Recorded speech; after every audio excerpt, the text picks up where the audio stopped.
Welcome to the first in a series of deep dives into Blink. My name is Paul Irish, and I am a developer advocate on Chrome. And here today we have Eric Seidel. Hi.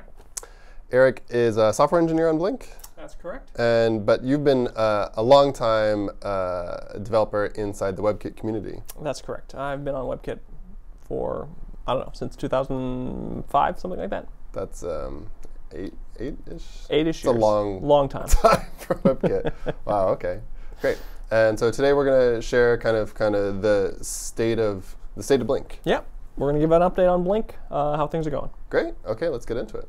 So a lot of these slides today were taken from our Blink On conference, which was a couple months ago. We had something around 200 contributors from the Blink community come to the San Francisco Google office. It was about half Googlers, about half open source folks.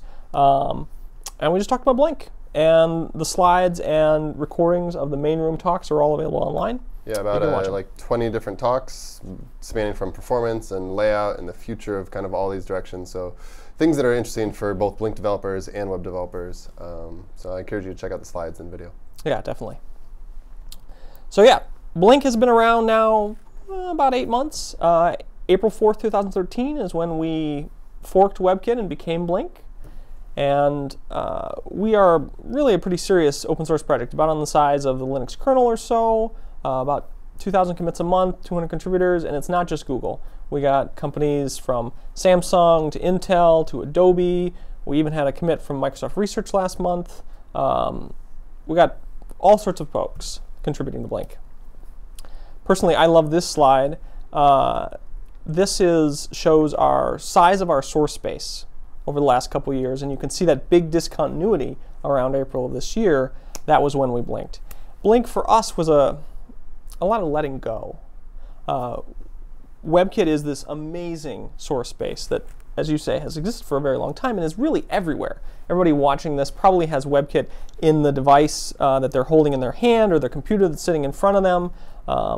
And WebKit, as part of being everywhere, has been this square peg that has been shoved into lots of round holes. And although it's beautiful on the inside, has had this really difficult time interacting with some pieces. And for us, it was about letting go of a lot of these pieces of WebKit that we didn't need. So that was Blink. We've spent a lot of the last, say, 8 months trying to take our integration with WebKit, which looked a lot like this, to something maybe a little bit more like this. And now we've, since that time, since Blink On, been trying to shift our focus more to doing new things with Blink. Yes. And so that's a little bit of what we're going to talk about today. Great. So one of the big things that's changed in the browser world in the last 5 years is that 5 years ago, web developers had the question of, well, do I write for IE? Do I write for Firefox? Where do I develop this thing? These days, developers are making the choice of, do I write Objective-C or do I write HTML? You know, mobile is king, and the question is, do I write a mobile app or do I write a web app? And we're really acutely sensitive to that in the Blink world. So browser compatibility is way better, we have way better standards, and mobile is king. And that has changed what we think about. So these days in Blink, now that we're trying to do less as being just Blink and not part of the larger WebKit project, we're trying to do less and we're going to try to do it better. And we're trying to take pieces that were in Blink for sort of historical reasons, or we're in the WebKit source repository for historical reasons, and move them out to other places and simplify things. So that's, again, simplify and be faster. That's a lot of what we're trying to do. So one of the things we talked about at Blink On, again, to this crowd of developers, is that this is what the architecture of Blink looks like today. One gigantic blob. It looks pretty scary. Looks pretty scary. And we'd really like to simplify, in part so we can do some of these things better or faster. And so this is a more complicated diagram of trying to break out some of the pieces of Blink. And a lot of this work is actually already underway. If you're following the Blink Dev mailing list, you'll see that this platform bubble is already well on its way to becoming a reality. And then we even talked about even crazier to us, visions of taking the core rendering engine and even breaking that down further. And maybe taking parts of that core rendering engine and instead of having it written in really low-level C++ that it maybe had to be 15 years ago, maybe rewriting some of that in JavaScript.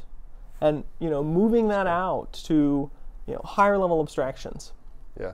I'm curious, one thing I see on here is the loader. And the loader, I believe, is kind of this thing that there's a lot of mystery around how it works. But I was curious, how does that differ from what we're seeing here in the fetch?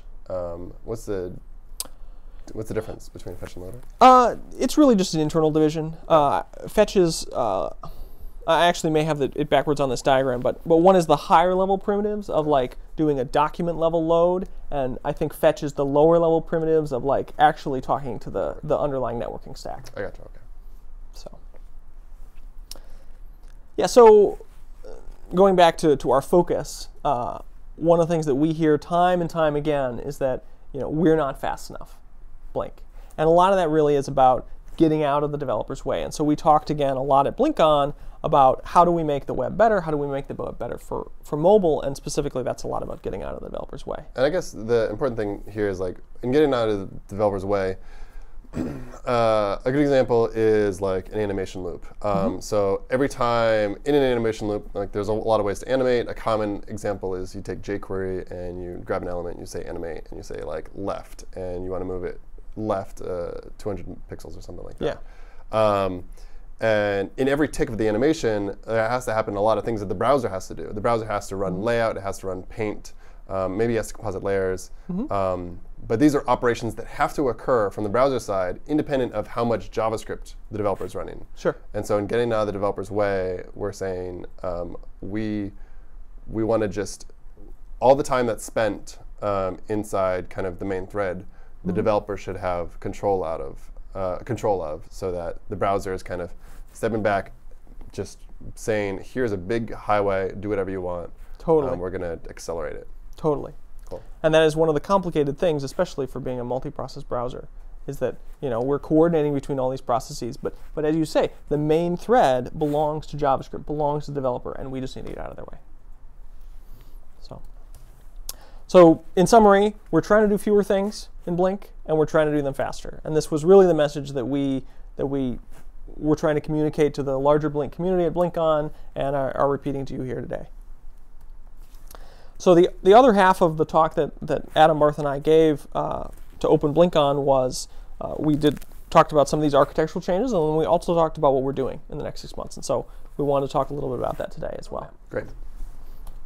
So in the very near term, we've been working a lot on this web components feature, custom elements and all that jazz. And some of that work that's needed to be going on in Blink is to try to make that stuff fast, because it's doing crazy different things than what the web was used to doing 10 years ago. And so that's a lot of where our work is going today.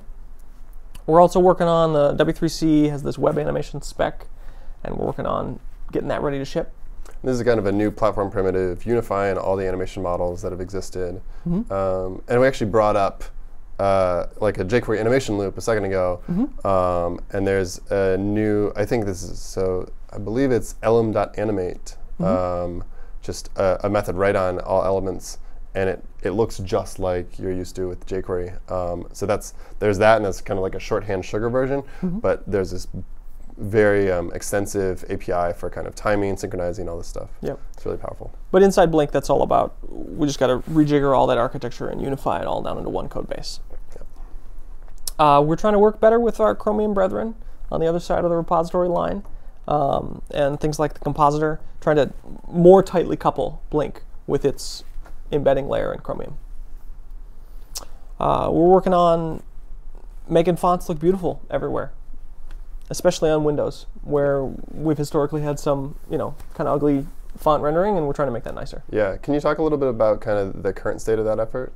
So when I first wrote up these slides several months ago, things were a lot worse than they are today, but thankfully we have a really skilled engineer who's done a great job in getting our fonts to scale smoothly on Windows. Yeah. He's been moving our Windows font rendering to use the same complex text rendering path that we have on other platforms, and there's been a lot of progress there, and there's going to be a lot more. Yeah, very nice.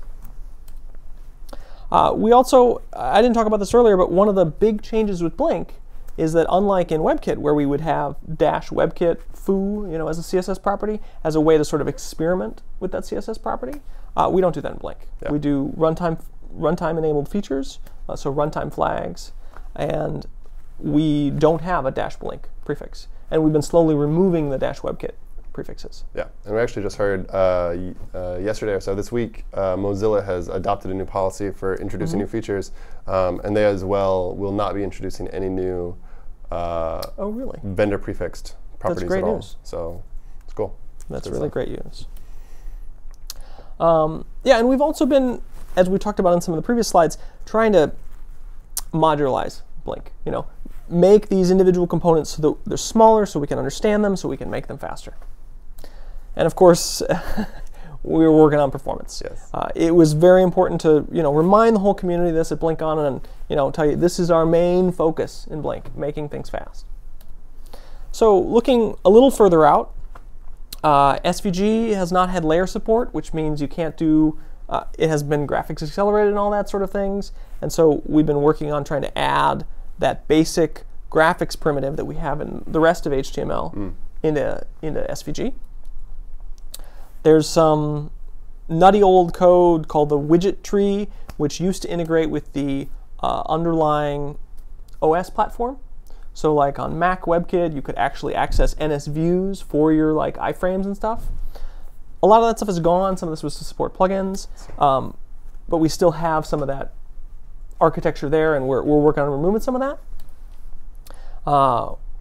One of the things that we also have an active effort for is that we're moving the page level components of Blink up into the browser process, so that Blink will only deal with a single frame at a time. And this is called out-of-process iframe. So that means that for a given page, one Blink process, one renderer process might render the main frame, and then some other, cross-origin iframe would be rendered by some other process of Blink. This is really good for security. So this is mostly driven by security. This is mostly driven by security. I guess there's no real performance benefits here. Well, it means if that ad is chewing up the main thread doing lots of JavaScript, it's not going to slow down your main page. So it's nice for web developers in that regard. Yeah, great. We're also experimenting with some wild and crazy ideas of unifying the garbage collection. So JavaScript is a garbage collected language. We've looked at, and there's an active effort called Oilpan, which you can check out today. It's it's in one of the branches on Blink's repository to use the JavaScript garbage collector from C++. We're trying to remove a whole host of features. Some of these are already gone, but there's a lot more to go. Yeah, and you'll actually see on Blink Dev on the mailing list, you'll see intent to remove for a lot of these. Just the most recent one was display compact, maybe something like that. I had no idea. Display run-in and display compact are both existed. gone. We've talked about removing the old status bar, the toolbar APIs from Windows. Wow. Back from the Netscape days. Oh yeah. Good. So there's active discussion of those sorts of things on Blink Dev. And again, as we talked about before, rewriting parts of the engine as in JavaScript, or just making them modular components. So that's more stuff that we're working on in the medium term. And of course, again, performance. That remains our focus. And then some more wild and crazy speculative things that we talked about again at BlinkOn. Parallel execution threading for the HTML parser worked really well for us. And we've talked about doing some of that maybe for layout, for style, maybe for parsing JavaScript. So this is happening on a separate thread. So just basically get off of the main thread. Gotcha. One of the things that we have to balance with that is that your phone only has so many cores. Right. And so threading doesn't necessarily help if you don't have a lot of cores. But on your desktop, you may have lots and lots of cores. So that's a balance and something we're exploring in the longer term. Is there something that, are we able to measure kind of the the HTML parser is a good example where that went to the second thread. Yep. And were we able to measure kind of the performance impact of that, especially in the case of a phone with only 2 cores? Yeah. We actually, the HTML parser rewrite that we did a couple years ago now, it turns out was a win. I think it was a slight loss for a single core machine, but like 1 or so percent. But for 2 or more cores, it was like an 8% or more win. Wow. So it was pretty serious. Wow. And we have a lot more work to do on that. A lot of that win actually was about getting you to load parts of the page faster. So in any case, more wild and crazy stuff. just like for a regular expression engine, the modern technique is to use just-in-time compiling. We could do the same thing for style matching, which is also like a regular expression engine, doing matching. We could do, maybe a little something like that. That's wild and crazy, but we have some people thinking about it. Nice.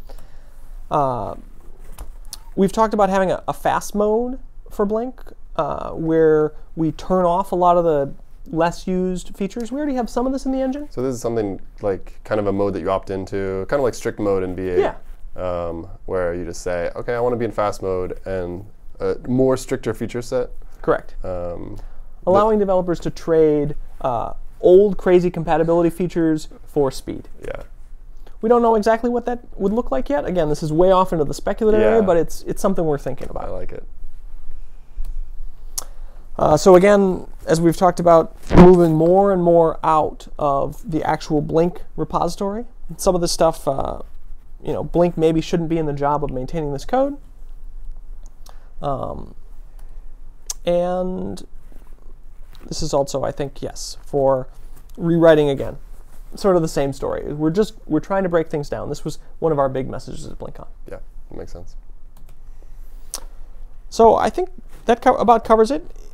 I definitely encourage folks to watch the slides. You can read all about contributing to Blink at chromium.org/blink, and you can join the discussion for these intent to implements, intent to removes at BlinkDev. Yep, just go Google BlinkDev. The intent to implement, all the intent threads are really kind of fascinating to watch. And Mozilla actually, in addition to removing vendor prefixes, is also adopting those intent threads on Mozilla Dev Platform. So it gives a really nice view of kind of the shape and changes of the web platform as they evolve. But BlinkDev is definitely just a great place to reach out and get involved. Yeah. Thanks for watching. I'm Paul Irish, and join us again next time when we go into Blink.